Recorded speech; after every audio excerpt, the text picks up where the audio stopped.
புதுக்கோட்டை மாவட்டம் ஆலங்குடி அடுத்த வடகாடு கிராமம். காலை நேரத்துல ஒருத்தர் இருசக்கர வாகனத்துக்கு பக்கத்துல ரத்தம் வழிய படுத்து கிடக்க அந்த நபர் பக்கத்துல உட்கார்ந்தபடி ஒரு அம்மா ஐயோ என் புள்ள போயிட்டானேன்னு சொல்லி கதறி அழுதுருக்காங்க. அந்த அம்மா அழுததை கேட்டு அக்கம் பக்கத்துல உள்ளவங்க விசாரிச்சுட்டு போலீஸுக்கு தகவல் கொடுத்திருக்காங்க. தகவலோட அடிப்படையில சம்பவ இடத்துக்கு வந்த போலீசார் அழுதுகிட்டு இருந்த அந்த அம்மா கிட்ட என்னாச்சுன்னு விசாரிச்சாங்க. அதுக்கு நானும் என் பையனும் பைக்ல வந்துட்டு இருந்தோம். அப்ப பின்னாடி வந்த லாரி ஒண்ணு இடிச்சு தள்ளிட்டு நிக்காம போயிடுச்சு. என் பையன் செத்தே போயிட்டான்னு கதறிக்கிட்டே சொல்லியிருக்காங்க.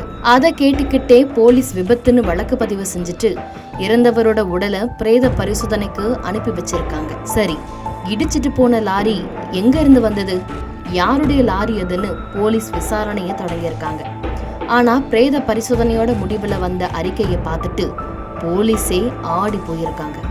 அப்படி என்ன நடந்தது? உண்மையிலேயே விபத்துல தான் அவரோட உயிர் போச்சா? புதுக்கோட்டை மாவட்டம் ஆலங்குடி அடுத்த வடகாடு கிராமத்தைச் சேர்ந்த தம்பதியினர் வீரப்பன், வசந்தா. இவர்களுக்கு முருகேசன், பாஸ்கரன்னு 2 பசங்க இருக்காங்க. முருகேசனுக்கு 10 வருஷத்துக்கு முன்னாடி விமலா ராணி என்பவரோட திருமணம் நடந்திருக்கு. திருமணம் முடிஞ்ச கொஞ்ச நாள்லயே முருகேசனுக்கு மாலத்தீவுல வேலை கிடைச்சிருக்கு.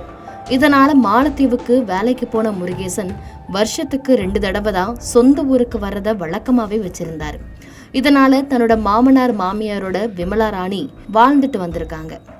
இதுக்கடையில ஊர்காவல் படையில பணியாற்றிட்டு வந்த முருகனோட தம்பி பாஸ்கரன் ஒரு பெண்ணை காதலிச்சு தன்னோட அப்பா அம்மாவுக்கு தெரியாமலேயே அவரை கல்யாணம் செஞ்சுட்டு வீட்டுக்கு கூட்டிட்டு வந்திருக்காரு.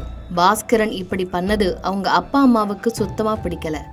அதோட பாஸ்கரன் மாற்று சமூகத்தை சேர்ந்த பெண்ணை காதலிச்சு சாதி மறுப்பு திருமணமும் பண்ணி கேட்டதால அவங்க அப்பா அம்மா பாஸ்கரோட மனைவியையும் அடிக்கடி திட்டிகிட்டே வந்திருக்காங்க.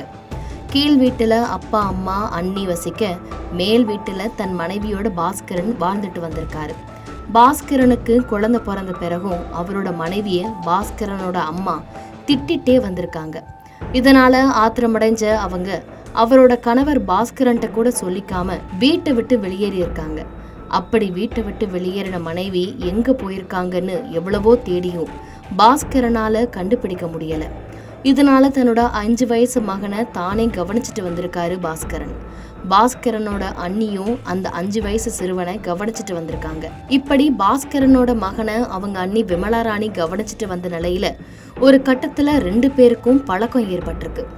இந்த பழக்கம் நாளடைவுல தகாத உறவாவும் மாறி இருக்கு. இதனால 2 பேரும் தனிமையில ரொம்ப நெருக்கமா நேரத்தை செலவிட்டு வந்திருக்காங்க. இந்த விஷயம் பாஸ்கரனோட அம்மாவுக்கு தெரிய வர பாஸ்கரனை மட்டுமில்லாம தன்னோட மருமகள் விமலா ராணியையும் கண்டிச்சிருக்காங்க. இதனால தன்னோட அப்பா அம்மாவையே பாஸ்கரன் தாக்கியதாகவும் சொல்லப்படுது. எவ்வளவுதான் கண்டிச்சாலும் 2 பேரோட பழக்கமும் தொடர்ந்துட்டே இருந்ததுனால தன்னோட மூத்த மகனான முருகேசன்ட்ட வசந்தா சொல்லி இருக்காங்க. இதனால ஆத்திரமடைஞ்ச முருகேசன் மாலத்தீவுல இருந்து புதுக்கோட்டைக்கு கிளம்பி வந்து தன்னோட மனைவி விமலா ராணியையும் பாஸ்கரனையும் கண்டிச்சிருக்காரு. திரும்பவும் இதே மாதிரி இருக்கக்கூடாதுன்னு சொல்லிட்டு மாலத்தீவுக்கு கிளம்பி போயிருக்காரு. முருகேசன் என்னதான் எச்சரிச்சுட்டு போனாலும் பாஸ்கரனும் விமலா ராணியும் நெருங்கி பழகிறத மட்டும் விடல. இதை தெரிஞ்சுக்கிட்ட முருகேசன் விமலா ராணிக்கு ஃபோன் பண்ணி திட்டி இருக்காரு.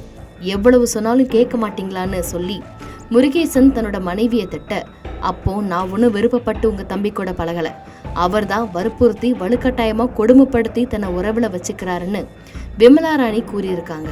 இதை கேட்டு கோபமான முருகேசன் இதை இப்படியே விட்டா சரிப்படாதுன்னு தன்னையும் தன் மனைவியையும் தன்னோட தம்பி வாழ விடமாட்டான்னு எண்ணியதோட அவரை தீர்த்து கட்டவும் முடிவு பண்ணியிருக்காரு. இதுக்காக ஒரு திட்டம் போட்டு அதை தன்னோட மனைவி மற்றும் பெற்றோர்கிட்டையும் சொல்லியிருக்காரு. அந்த திட்டத்துக்கு அவங்களும் சம்மதிச்சிருக்காங்க. அதன்படி மாலத்தீவுல இருந்து யாருக்கும் தெரியாம இந்தியாவுக்கு வந்த முருகேசன் புதுக்கோட்டைக்கு போயிருக்காரு. அப்போ அவங்க திட்டமிட்டபடியே மாடி ரூம்ல வழக்கம் போல தூங்கிட்டு இருந்த பாஸ்கரன் தலையில கல்ல போட்டு முருகேசன் கொலை பண்ணியிருக்காரு. இதுல ரத்தம் வெளியேறி பாஸ்கரன் சம்பவ இடத்திலேயே உயிரிழந்திருக்காரு. அதன் பிறகு அவங்க திட்டம் போட்ட மாதிரியே கொலை செய்தது வெளியே யாருக்கும் தெரியாத மாதிரி வீட்டுல சிதறிய ரத்தத்தை எல்லாம் தொடச்சிட்டு பாஸ்கரனோட சடலத்தை வீட்டுல இருந்து வெளியே எடுத்துட்டு போயிருக்காங்க. அதுக்கு பிறகு வீட்டில் இருந்து 500 மீட்டர் தூரத்துல இருக்கிற சாலையில பைக்கோட சேர்த்து பாஸ்கரனையும் கீழே படுக்க போட்டிருக்காரு. சாலை விபத்துல இறந்த மாதிரியே காமிச்சிக்கலான்னு சொல்லிட்டு யாருக்கும் தெரியாம இந்தியாவுக்கு வந்த மாதிரி யாருக்கும் தெரியாமலேயே திரும்ப மாலத்தீவுக்கும் போயிருக்காரு முருகேசன். திட்டமிட்டபடியே பாஸ்கரனோட சடலத்துக்கு பக்கத்துல உட்கார்ந்து அவங்க அம்மா கத்தி கதறி அழ அக்கம் பக்கத்தினர் எல்லாம் வந்து பாஸ்கரன் விபத்துல இறந்ததா எண்ணி பரிதாபப்பட்டிருக்காங்க. அப்புறம் பாஸ்கரனோட உடலை பிரேத பரிசோதனைக்கு போலீஸ் அனுப்பி வைக்க, உன் தம்பி பைக் ஆக்சிடென்ட்ல செத்து போயிட்டான்பா, நீ உடனே கிளம்பி இந்தியாவுக்கு வான்னு முருகேசனுக்கு ஃபோன் பண்ணி சொல்ல, முருகேசனோட மொத்த குடும்பமும் நாடகமாடி இருக்காங்க. ஆனா போஸ்ட்மார்ட்டம் ரிப்போர்ட்ல இவங்க நாடகத்தை எல்லாம் வெளிச்சம் போட்டு காமிச்சிருச்சு. பிரேத பரிசோதனையில பாஸ்கரன் கடுமையா தாக்கப்பட்டு உயிரிழந்தது தெரிய வந்த நிலையில முருகேசன் மற்றும் அவரோட குடும்பத்திட்ட போலீசார் விசாரிச்சதுல உண்மையெல்லாம் வெளியே வந்திருக்கு. அதோட முருகேசன், அவரோட மனைவி விமலா ராணி, முருகேசனோட பெற்றோர் வீரப்பன், வசந்தா ஆகியோரை போலீசார் கைது பண்ணி சிறையில் அடைச்சிருக்காங்க. தன்னோட அன்னிக்கிட்ட தகாத முறையில வச்சுக்கிட்ட உறவை முறிக்க சொல்லியும் கேட்காத இளைஞரை மொத்த குடும்பமும் சேர்த்து கொலை பண்ணிட்டு விபத்துன்னு நாடகமாடி கடைசி போலீஸ் கிட்ட சிக்கின சம்பவம் அந்த பகுதியில பரபரப்பை ஏற்படுத்தியிருக்கு. செய்திகளை உடனுக்குடன் தெரிந்து கொள்ள கீழ்கண்ட கேபிள் மற்றும் டிடிஹெச் நெட்வொர்க்குகளில் எம்நாடு செய்தி தொலைக்காட்சியை காணுங்கள். பாதகம் செய்பவரை கண்டால் நாம் பயம் கொள்ளலாகாது பாப்பா. மோதி மிதித்து விடு பாப்பா, அவர் முகத்தில் உமிழ்ந்து விடு பாப்பா. அண்மை செய்திகளை உடனுக்குடன் தெரிந்து கொள்ள இணைந்திருங்கள் எம்நாடு தொலைக்காட்சியுடன்.